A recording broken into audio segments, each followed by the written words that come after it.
Les Israéliens ont appris à gérer la consommation pendant les temps de tension. Et le tuteur général a distribué 130 millions de shekels en 2025 pour les biens en déshérence. Et un conte de fées, une société israélienne fait les beaux jours de la bourse australienne. Il s'appelle Daniel Guggenheim, il est docteur en économie et comme chaque semaine, on le retrouve pour parler de ce qui a buzzé dans la presse économique israélienne. Alors aujourd'hui, on va se faire plaisir, on va parler du salon de l'agriculture à l'israélienne, mais aussi d'une start-up qui fait rêver, tout simplement. On parlera bien évidemment de choses aussi sympathiques puisqu'il y a un tuteur général de la nation qui s'est chargé de redistribuer de l'argent et puis on commencera évidemment avec les tensions avec l'Iran et les conséquences sur la population israélienne. Il est sur le plateau. Daniel, bonjour et bienvenue. Bonjour.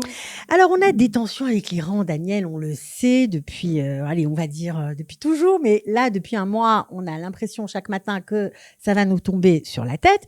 Et en général, dans ces cas-là, les Israéliens se ruent sur les denrées alimentaires de première nécessité, voire le papier toilette. On en a fait des choux gras. Alors, cette fois-ci, ça ne s'est pas passé comme ça. Qu'est-ce qui se passe, Daniel ? Tout à fait.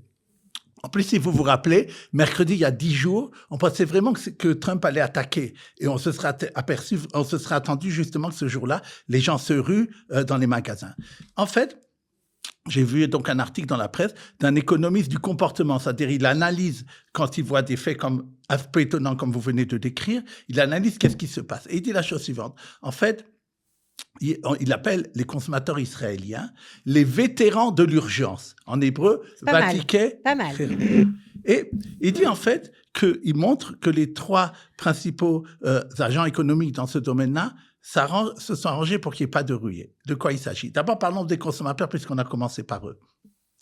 Il a fait des sondages pour bien voir. Et en fait, il a posé des questions aux gens. Et qu'est-ce qu'il s'est rendu compte ? Qu'en fait, sans le faire de façon intentionnelle, les consommateurs agissent de façon très rationnelle. Qu'est-ce qui se passe ?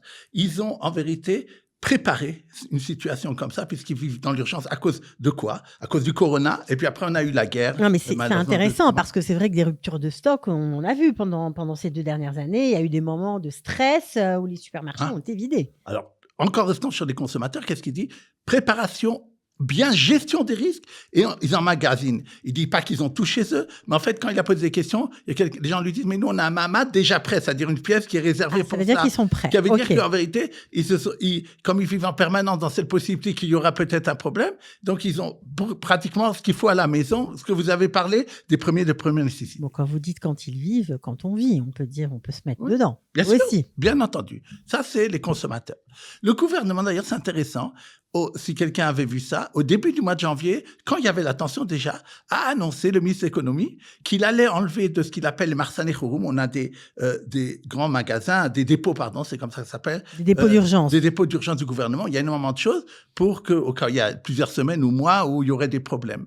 Et il a dit, voilà, le Materna, c'est du lait pour bébé. Je le vends maintenant des centaines de milliers de paquets de ça. Je vais gérer autrement les choses. Donc, il a voulu peut-être montrer qu'il n'y avait pas de problème à ce niveau-là. Et il les a vendus à prix bon marché en faisant des appels, en faisant des appels d'offres comme Rami Levy ou autres, ceux qui seraient prêts, ce qu'on appelle les chaînes commerciales, qui seraient prêts à le vendre entre 35 et 37 shekels, beaucoup moins cher que d'habitude. Donc, ça, c'était le gouvernement. Et la troisième chose qu'on a vu aussi, les magasins. Les magasins qui n'ont pas agi cyniquement en augmentant les prix ou bien en faisant toujours attention que les gens s'habituent que voir qu'il ne manque rien dans le magasin.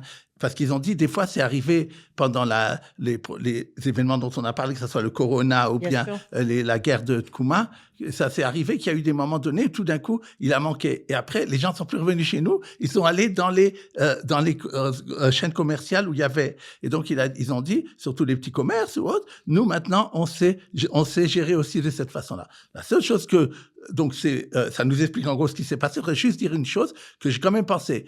Si, par exemple, tout d'un coup, on nous dit, dans 2-3 heures, il y aura l'attaque, c'est possible qu'il y ait quand même un petit vent de panique. Un petit vent de panique.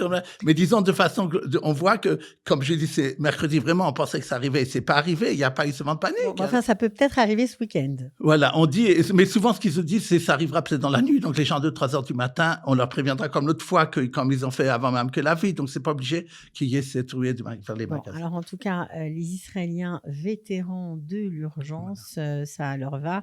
Enfin, ça nous va très bien, on va dire. Je pense que c'est un terme tout à fait adapté. Alors, on va continuer avec une bonne nouvelle. C'est le tuteur général de la nation. Alors, pour ceux qui ne savent pas ce que c'est un espèce d'avocat. C'est pas une espèce, c'est un avocat. Il s'appelle Picalson et il gère, en fait, pour l'État, les biens en déshérence. On le sait, il n'y a pas de limite dans le temps jusqu'à présent pour rendre à leurs propriétaires, en fait, ces biens.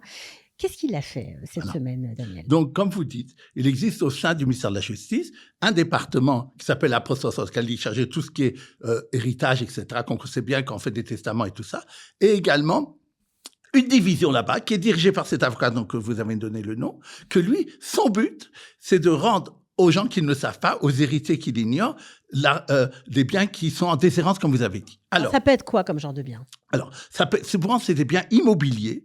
Il y en a eu, il a dit que l'année dernière, en 2025, biens immobiliers, 85 millions de shekels il a rendu à, je crois, 150 personnes, c'était énorme. C'est quoi? C'est des gens qui étaient, qui ont acheté il y a longtemps et qui n'ont pas transmis à leurs héritiers? Alors, il dit qu'est-ce qu'il s'agit? Souvent, ça peut être, par exemple, puisqu'on est, je crois, cette semaine, il y a quelque chose avec la Shoah, c'est des gens... Le jour international de l'Holocauste. Tout à fait. Ils disent comme ça qu'il y a des gens qui, avant la Seconde Guerre mondiale, avaient acheté des biens en Israël, immobiliers par exemple, sans le dire même à leur famille, par sionisme ou pour autre raison, et ils sont morts dans la Shoah. Et eux, ils essaient de découvrir leurs héritiers. Et ils sont arrivés, d'ailleurs, ils ont donné 2 cas, un petit-fils qui a comme ça découvert sa grand-mère, un neveu qui pensait qu'il était le seul, et tout d'un coup, il voit que c'est lui qui va hériter, donc des choses comme ça. Ils disent, à part ça, qu'il y a 40 millions de shekels l'année dernière en biens d'argent, ou bien dans des comptes, ou bien... Ça peut être aussi des tableaux, des choses comme ça qu'ils ont réussi à rendre aux gens. Et ils disent que lorsqu'ils appellent les gens pour leur dire, voilà, on vous a retrouvé, vous êtes l'héritier d'un tel, vous savez que vous allez recevoir 1 million de shekels. La première réaction de l'Israélien, c'est de raccrocher parce qu'ils se disent c'est une arnaque. Ouais, c'est une blague, en plus, il leur demande le compte en banque pour pouvoir en argent. Alors ils se demandent, ils raccrochent font d'ailleurs pour alors, à mon avis, si vous avez, il dit, nous sommes comme l'Ariela du Falapaïs de la loterie, mais il dit, en fait, je pense la chose suivante, si quelqu'un, parce qu'il peut y avoir aussi de l'arnaque, je dis pas, je sais pas, reçoit un téléphone et qu'on lui dit, donne-moi le numéro de ta carte de crédit, ton compte.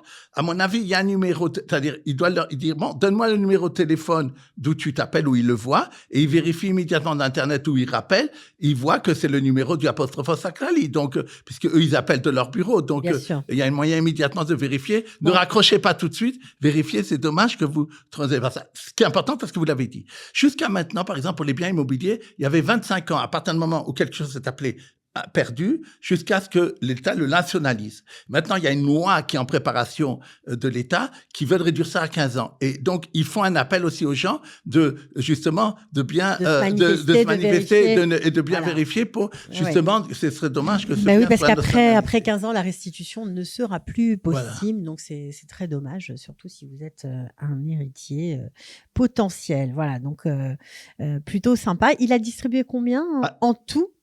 En tout, depuis le début, je sais pas. Non, il a dit pour 2025. Cette 2025, j'ai parlé de 130 millions de shekels. 130 millions de shekels, voilà. Bon, ok. Alors, on le sait, Toubishvat Bishvat arrive, Daniel, c'est pour bientôt. Là, on y est presque. Évidemment, Toubishvat Bishvat, c'est la fête des fruits, c'est le renouveau de la nature, le nouvel an des arbres, etc. Donc, forcément, quand on pense à ça, on pense à consommer des fruits, consommer des produits de la terre. Et vous n'allez peut-être pas le savoir, mais nous avons, nous aussi, notre salon de l'agriculture, si j'ose dire. Et ça a lieu normalement tous les ans, mais avec la guerre, ça s'est arrêté. Alors, est-ce que cette année, on va avoir le droit à un nouveau salon? Tout à fait. Depuis, justement, c'est 2 ans, il n'y avait pas eu à cause de la guerre. C'est maintenant, après 3 ans, on pourrait dire qu'il y a de nouveau ce salon d'agriculture. Ça sera une occasion pour les agriculteurs de montrer d'abord les start-up, les nouveaux produits qu'ils ont, en arrosage, en n'importe Ouais, quoi. ça va être passionnant. Ils vont même y avoir des nouvelles sortes de fruits ou de légumes qui vont être présentés, qu'on ne connaît pas encore, qui vont être là.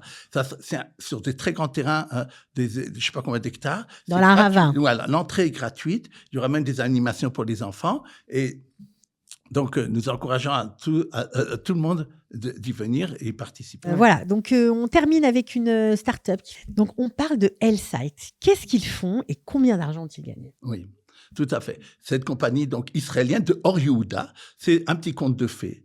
C'est une société qui avait été émise à la bourse de Sydney qui, dans les années 2019-2020, a attiré beaucoup de petites sociétés israéliennes. C'était la mode d'aller là-bas, surtout pour les startups. D'ailleurs, il ne reste plus tellement. Il y a quand même des échecs, comme on connaît, où ils sont partis de la bourse, où ils ont arrêté leur activité.